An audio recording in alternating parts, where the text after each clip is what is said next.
The New Testament and the topic of homosexuality. This is part one. This is an introduction. I'm going to do a detailed series on what the New Testament says about this topic. I must say, when you ask about my stance on this, I don't care about what people do behind closed doors. That is their business. I don't think that Ghana is ready for such a law to be passed because we have extremely important things that as a country needs to be looked at. Constant flowing of water, good roads, good schools for the children, a whole lot of things that I think more energy should be spent on rather than this one. Do I hate homosexuals? Not at all. Like I said, whatever you do at your home, that is up to you. I don't want you to be teaching it to my children. You can teach it to yours. This is my stance on it. Okay, with that said, my stance on homosexuality does not come from the Bible. In my statement, I said,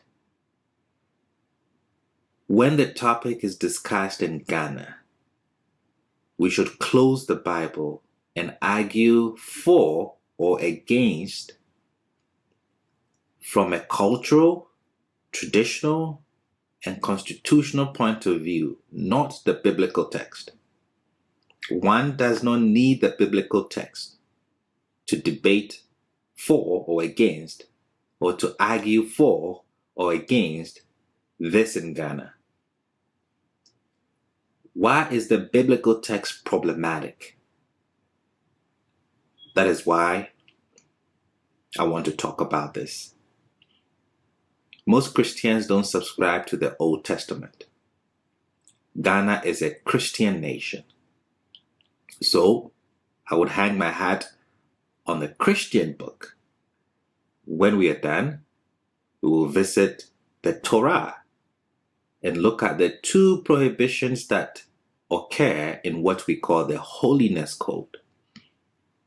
So for now, we're going to take a journey in the New Testament.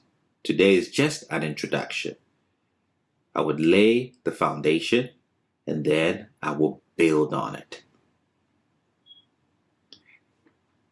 There are a few passages that typically get cited, usually with vigor, when people want to show that the Bible condemns same-sex relations. There are only a few passages that get cited, since out of the entire Bible, 39 books in the Old Testament, or Tanakh, 27 in the New Testament,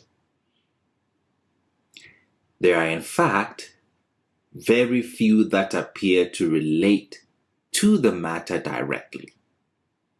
You can quote 80 scriptures, as most people do, to bash something.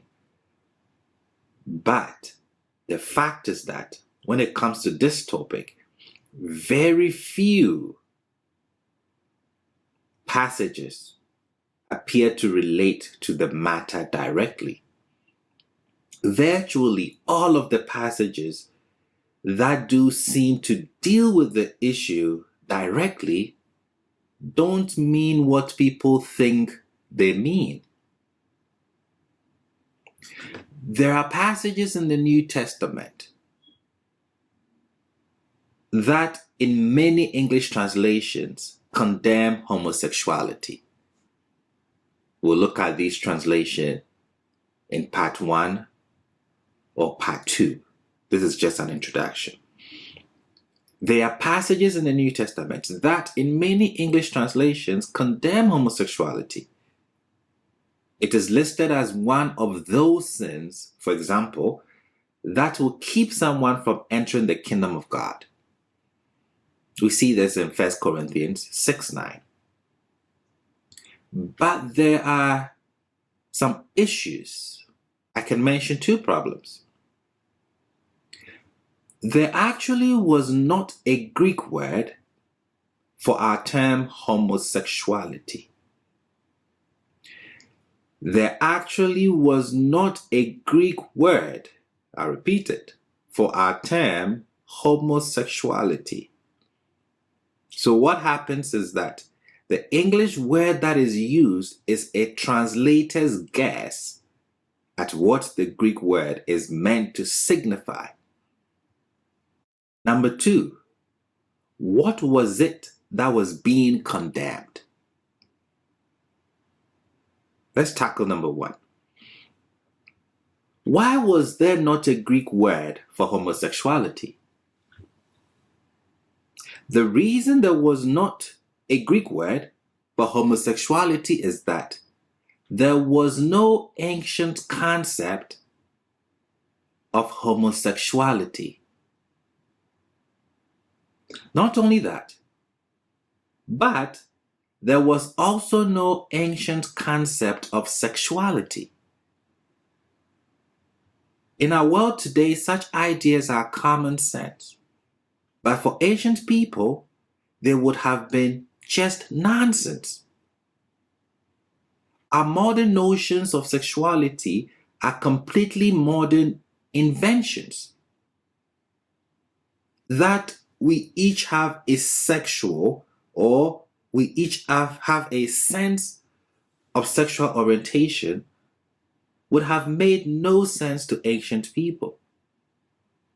In antiquity, people thought about sex as an act, not as an orientation, whereas we today think of it as both. And so there were no such things as homosexuals. There was not even a word for such a thing, or even heterosexuals. In antiquity, people thought about sex as an act, not as an orientation. And so there was no such thing as homosexuals or heterosexuals. There was same-sex sex acts. Men sleeping with men and women sleeping with women. With this statement, one will say, well, Rabbi, at least one passage in the New Testament, the book of Romans, does condemn same-sex sex acts. Which I do agree. Romans 1. Their women exchange natural relations for unnatural. The men likewise gave up natural relations with women. Men committing shameless acts with men. I do agree. But what is it exactly that the New Testament is condemning? It is important to understand how people in the Roman world generally understood what was appropriate in sexual relations. Because the New Testament says something doesn't mean that I understand what it means. I have to put it in its context. I have to put it in its ancient context to understand it, how those that the book was written to would have understood it at that time. That is why I'm saying, or I'm asking, what is it exactly that the New Testament is condemning? Because it is extremely important to understand how people in the Roman world generally understood what was appropriate in sexual relations. How they looked at it has radical implications, not only for homosexual acts, but heterosexual acts as well. You will be surprised. The Roman world was thoroughly imbued, they were thoroughly instilled with an idea of dominance. It was simply understood that the more powerful was to assert itself over the less powerful. That was true of all human relations. That is why slavery was perfectly acceptable. It was perfectly acceptable for a more powerful nation to destroy, rape, pillage, and enslave a less powerful one. The weak were to be dominated by the powerful. This was also true of sexual relations. The stronger were to dominate the weaker. And so it was perfectly acceptable for a man to dominate his wife sexually. And very wrong. Very wrong indeed. If the wife wanted to assert any dominance. Most of you listening to me will be guilty in the ancient context. The modern woman would have been stoned to death if they lived in Rome or places where Rome influenced. It was perfectly acceptable for a man to dominate his wife sexually, and very wrong indeed if she wanted to assert any dominance. It was perfectly acceptable as well for a man to dominate any of his slaves. He was free to have sex with them, and that normally wasn't considered adultery. And it's interesting, dominating someone else's wife sexually was that you had usurped his husband's authority, not that you had done anything wrong to her. You see the context that we're looking at.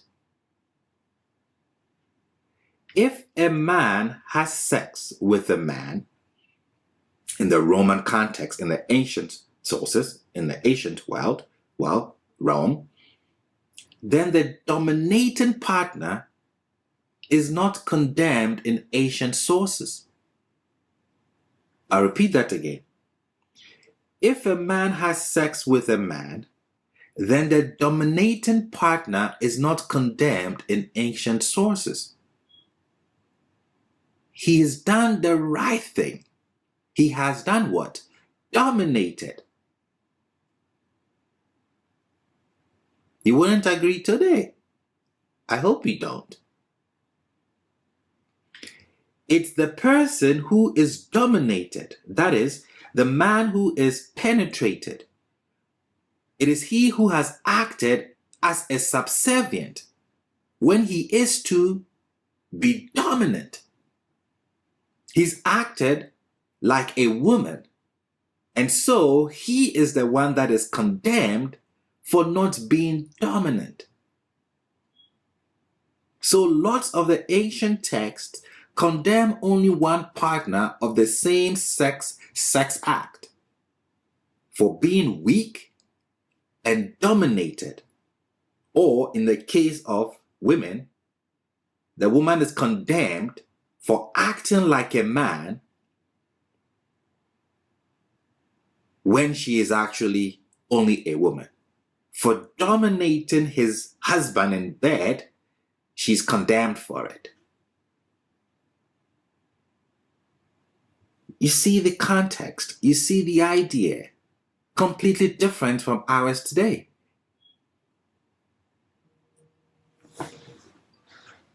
So when an ancient text condemns homosexual sex acts, are they condemning them for the reasons that people do today? I'm asking. is a really complicated issue. In what sense are these texts applicable to a completely different model and ideology of sex and sexuality? Think about it carefully as we continue our series next time. Shalom to you.